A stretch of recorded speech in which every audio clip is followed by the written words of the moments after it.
kuba Kyengera nga kw'oteeka ebitundu ebiriranyewa. Merry Christmas.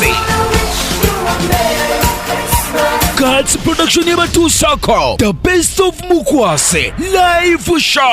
Olira abagulabyeko we bagulojja. Obwedda mpulira nga amaziga gatonnya muli. Njagala okutegeeza wonaagulaba obulamu bugenda kukyuka.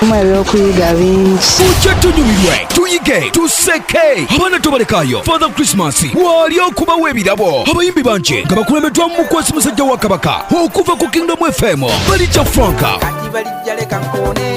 Kinkosa, Pastor Mayanja Robert, Ereni ne Jimmy Kakande, kw'oteeka abalala bangi. Awenyini ku Kyengera Miracle Center Church, Kyengera ku Kyengera Mugongo, 25 December, ku Christmas Day, okuva ku saa 9 akawungeezi okuyingira omutwalo gumu, abate 50 n'emmeeza ya mitwalo 10 nga biwogeddwa Tangaza Foundation, Bifa Organic, Greenland, Compound Designer, Shalom and Divine Junior School, Breast Secondary School Buwalula, Yen Painters, Bible Evangelism Ministry, Slipia Auto Parts, Chenda Museto, Kingdom FM na KTV.